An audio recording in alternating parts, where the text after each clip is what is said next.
ఈ మధ్య సోషల్ మీడియాలో బీజేపీ గురించి గనక ప్రస్తావన వస్తే అందులో మనకు ఖచ్చితంగా వినపడే పేరే అన్నమలై. 60 ఏళ్ల తమిళ్ పాలిటిక్స్ చరిత్రలో ఆ రాష్ట్రంలో ఉన్న రీజనల్ పార్టీస్ అండ్ కాంగ్రెస్ తప్ప ఇంతవరకు బీజేపీ అక్కడ అడుగు పెట్టలేకపోయింది. అడుగు పెట్టడమే కాదు, అసలు అక్కడ బీజేపీ పేరు కూడా వినపడేది కాదు. అలాంటి టైంలో ఒక వ్యక్తి తనకిష్టమైన సివిల్ సర్వెంట్ జాబ్ ని వదిలేసి తనకిష్టమైన బీజేపీ పార్టీలో జాయిన్ అయ్యాడు. అలా అంత పెద్ద జాబ్ వదిలేసి పేరు కూడా వినపడని పార్టీలో జాయిన్ అవ్వాలి అంటే గట్స్ ఉండాలి. నార్మల్ గా మన పొలిటీషియన్స్ అయితే ఏ పార్టీ పవర్ లో ఉంటే ఆ పార్టీకి మారుతూ ఉంటారు.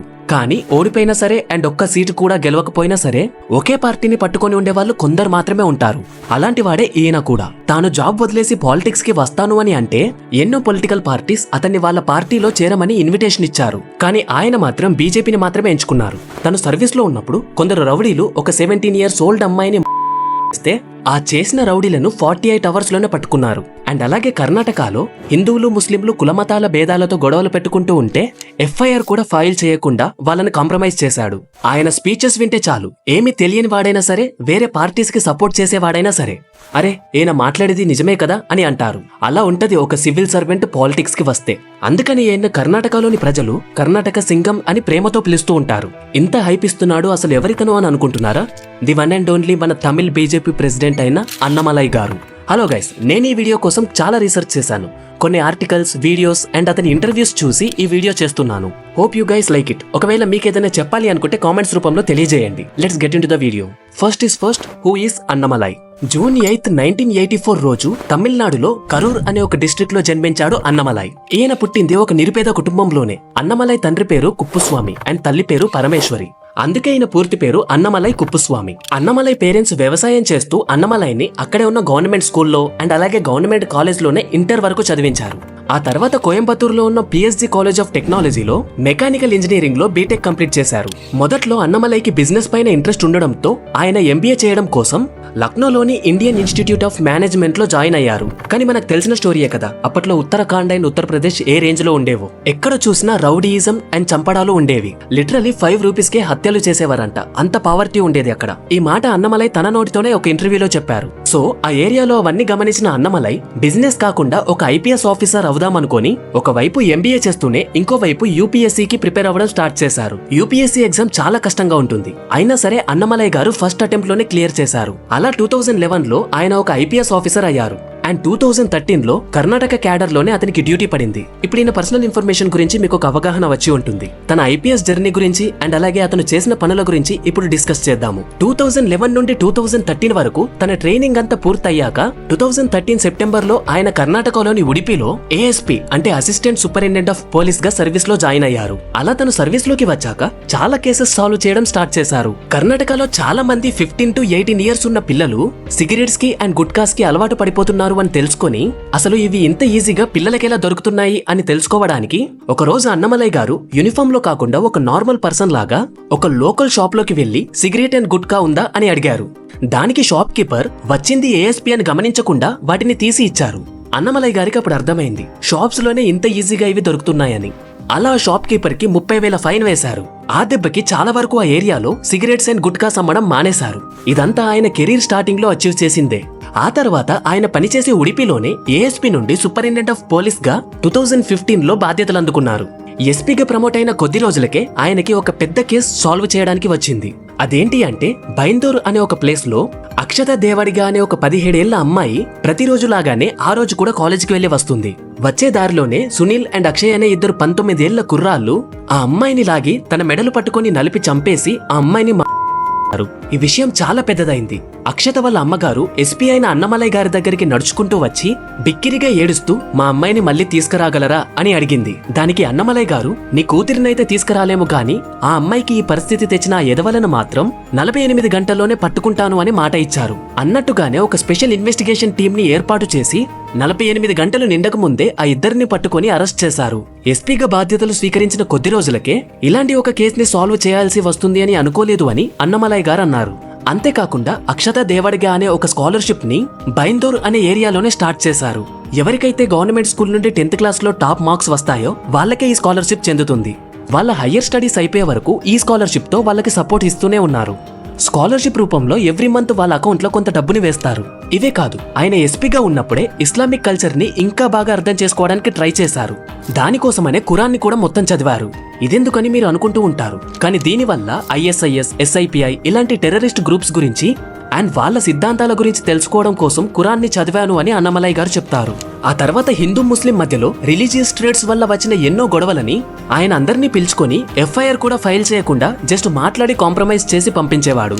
ఇవే కాకుండా చాలా మంది వేరే డిస్ట్రిక్ట్స్ నుండి ఈయన దగ్గరికి వచ్చి వాళ్ళ ప్రాబ్లమ్స్ ని చెప్పుకొని సాల్వ్ చేయమనేవారంట. ఈ ఒక్క విషయం చూస్తే అర్థమవుతుంది కదా అన్నమలై లెవెల్ ఏంటో. కర్ణాటకలో అన్నమలై చేసిన సేవలకు గాను కర్ణాటక ప్రజలు ఆయన్ని సింగమ్ ఆఫ్ కర్ణాటక అని పిలుచుకుంటారు. ఉడిపిలో ఎస్పీగా చేశాక తర్వాత చీక్మంగళూరుకి ట్రాన్స్ఫర్ అయ్యారు. అలా అక్కడ 2018 వరకు విధులు నిర్వర్తించారు.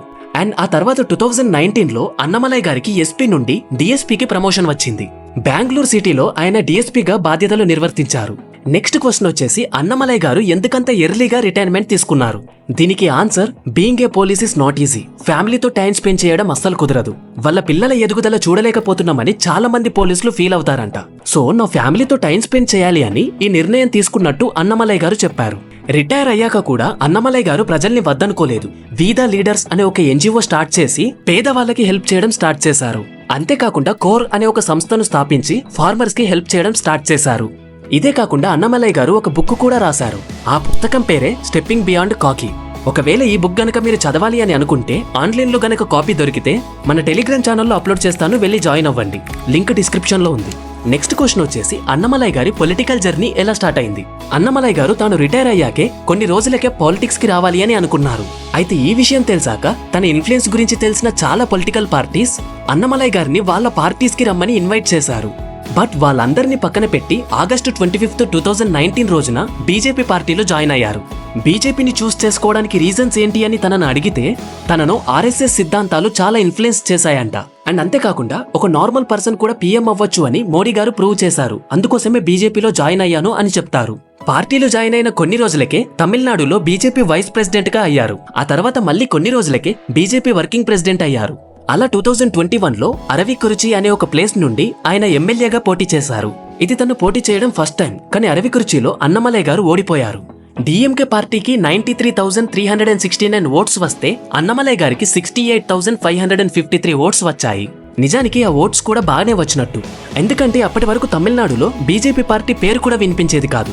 ఒక విషయం చెప్పాలి అంటే 2021లో అది అన్నమలై గారి ఓటమి కాదు, అది బీజేపీ ఓటమి. ఇది అర్థం కావాలి అంటే తమిళనాడు రాజకీయాలపై ఒక లుక్ వేయాలి. చిన్నగా చెప్తాను, అర్థం చేసుకోండి. నార్మల్ గా మన సౌత్ ఇండియాలో బీజేపీ రావాలి అంటే చాలా కష్టం. ఎందుకంటే ఎవ్రీ సౌత్ ఇండియన్ స్టేట్ లో వాళ్ళ రీజనల్ పార్టీస్ ఉన్నాయి. లైక్ మన తెలుగు స్టేట్స్ లో BRS, YSRCP, జనసేన ఇలా. అలాగే తమిళనాడులో కూడా 2 మెయిన్ రీజనల్ పార్టీస్ ఉన్నాయి. ఆ 2 పార్టీస్ ని బ్రేక్ చేసి బీజేపీని తీసుకురావాలి అంటే చాలా పెద్ద టాస్క్. ఆ 2 పార్టీస్ DMK అండ్ AIADMK. 1967 నుండి 2024 వరకు అంటే ప్రెజెంట్ వరకు ఈ 57 ఇయర్స్ ఆఫ్ స్పాన్ లో తమిళనాడులో ఈ పార్టీస్ తప్ప వేరే ఏ పార్టీ గెలవలేకపోయింది. అయితే 1967 కన్నా ముందు తమిళనాడులో క్యాస్ట్ ఫీలింగ్ చాలా ఉండేది. అప్పర్ క్యాస్ట్ లో ఉన్న బ్రాహ్మిన్స్ లోవర్ కాస్ట్ లో ఉన్న వాళ్ళని అసలు మనుషుల్లాగా కూడా చూసేవాళ్ళు కాదు. ఒకవేళ లోవర్ క్యాస్ట్ అతను వాళ్ళ బావిలో వాటర్ తాగినా కానీ అతనికి మరణశిక్ష విధించేవాళ్ళు. అటువంటి పరిస్థితులకు వ్యతిరేకంగా ఒక వ్యక్తి నిలబడ్డాడు. ఆయనే ఏరోడ్ వెంకటప్ప రామస్వామి EVR గారు. ఈయన దళితులకు సపోర్ట్ చేయడం కోసం ద్రవిడర్ కసగం అనే ఒక పార్టీని స్థాపించారు. కానీ ఈ పార్టీ ఎలక్షన్స్ లో పోటీ చేసేది కాదు. అయితే 1949లో CN అన్నదురాయ్ అనే ఒక వ్యక్తి ద్రవిడర్ కసగం నుండి బయటకు వచ్చి DMK అనే ఒక పార్టీని స్థాపించారు. DMK అంటే ద్రవిడ మున్నేట్ర కజగం. తమిళనాడుని ప్రెజెంట్ పాలిస్తున్న పార్టీ ఇదే.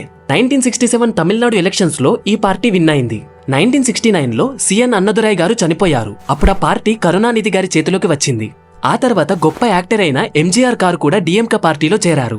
అప్పుడు MGR గారు చాలా పెద్ద యాక్టర్, మన తెలుగు రాష్ట్రాల్లో NTR గారి లాగా. అలా కొన్ని రోజులకే MGR గారు DMK పార్టీ నుండి కొన్ని రీజన్స్ వల్ల బయటకు వచ్చారు. MGR గారు బయటకు వచ్చాక 1972లో ఒక కొత్త పార్టీని స్థాపించారు. అదే AIADMK పార్టీ. MGR గారు DMK పార్టీకి అపోజిట్ గా పోటీ చేసి 1977 ఎలక్షన్స్ లో తమిళనాడుకి CM అయ్యారు. అలా తమిళనాడు పాలిటిక్స్ లో ఈ 2 పార్టీస్ మాత్రమే గట్టిగా ముద్రించబడ్డాయి. దాదాపు 57 సంవత్సరాల స్పాన్ లో వేరే ఏ పార్టీ కూడా వీటి మధ్యలోకి రాలేకపోయింది. విజయకాంత్ గారి పార్టీ అలాగే కమల్ హాసన్ గారి పార్టీస్ వచ్చినా కూడా నిలవలేకపోయాయి. ఇలాంటి క్లిష్టమైన పరిస్థితుల్లో తమిళనాడులో బీజేపీ నిలదొక్కుకోవడం అసాధ్యం. అట్లాంటిది ఒక 39 years old retired IPS officer BJP పార్టీలో జాయిన్ అయ్యారు. ఆయనే అన్నమలై. ఇక్కడ ఇంకొక విషయం ఏంటి అంటే ఇప్పటి వరకు అన్నమలై గారు ఆ రెండు పార్టీస్ కి చేయవలసిన డ్యామేజ్ చేస్తూనే ఉన్నారు. రెండు పార్టీస్ తప్ప వేరే పార్టీస్ తెలియని తమిళనాడు ప్రజలకి బీజేపీ అనే ఒక పార్టీ కూడా ఉంది అని తన స్పీచెస్ తో చెప్తున్నారు. తమిళనాడులో ఫేమస్ యాక్టర్స్ అయిన కమల్ హాసన్ గారు, విజయకాంత్ గారు వాళ్ళు కూడా ఈ పోటీ నుండి తప్పుకున్నారు. అయినా కూడా అన్నమలై గారు మాత్రం బీజేపీలోనే స్టాండ్ ఆన్ అయి ఉన్నారు. అసలు అన్నమలై గారు తమిళనాడులో ఇంత ఫేమస్ అవ్వడానికి మెయిన్ రీజన్స్ ఏంటి అంటే ఫస్ట్ రీజన్ వచ్చేసి అన్నమలై గారు ఒక రిటైర్డ్ ఐపీఎస్ ఆఫీసర్. అంటే ఆయన ఒక వెల్ ఎడ్యుకేటెడ్ అండ్ లాస్ గురించి తెలిసినవాడు కాబట్టి ప్రజల్లోకి ఈజీగా వెళ్ళగలిగాడు. సెకండ్ రీజన్ వచ్చేసి ఆయన స్పీచెస్. అన్నమలై గారు మాట్లాడుతూ ఉంటే సాధారణ పొలిటీషియన్ మాట్లాడినట్టుండదు. ఆయన మాట్లాడే మాటలు చాలా లాజికల్ గా అండ్ చాలా స్పష్టంగా ఉంటాయి. ఒకవేళ ఆయన స్పీచెస్ గనక మీరు చూడాలి అనుకుంటే తన ఇంటర్వ్యూస్ చూడండి, చాలా లాజికల్ గా ఉంటాయి. అండ్ థర్డ్ వన్ వచ్చేసి సోషల్ మీడియా. తన స్పీచెస్ సోషల్ మీడియాలో చాలా హైప్ ఇస్తాయి. అంతేకాకుండా ఆయన ఎస్పీగా ఉన్నప్పుడే చాలా ఫేమస్ కాబట్టి ప్రజల్లో ఈజీగా గుర్తింపు వచ్చింది. చాలా తక్కువ స్పాన్ లోనే బీజేపీలో ఒక మెయిన్ లీడర్ గా ఇతను నిలదొక్కున్నారు. బీజేపీ నుండి మోదీ గారు, అమిత్ షా అండ్ అలాగే యోగి ఆదిత్యనాథ్ వీళ్ల పేర్లే కాకుండా అన్నమలై గారి పేరు కూడా వినబడుతుంది. అండ్ మన సౌత్ ఇండియాలో బీజేపీ నుండి వినబడే పేర్లలో అన్నమలై పేరే ఫస్ట్ ఉంటుంది. అందుకోసమే తమిళనాడు పాలిటిక్స్ లో ఆ రెండు పార్టీ స్టీరియోటైప్స్ బ్రేక్ చేయాలి అంటే ఖచ్చితమైన వ్యక్తి అన్నమలై గారే. మీరేమనుకుంటున్నారు? అన్నమలై గారు మన సౌత్ ఇండియా నుండి నెక్స్ట్ పీఎం అవుతారా? ఈ బయోగ్రఫీ పైన మీ వ్యూస్ ఏంటో కింద కామెంట్ల రూపంలో తెలియజేయండి. అండ్ అలాగే మీ కనుక ఈ వీడియోలో నా ఎక్స్ప్లెనేషన్ నచ్చినట్టయితే వీడియోని లైక్ చేసి షేర్ చేయండి. Thanks for watching.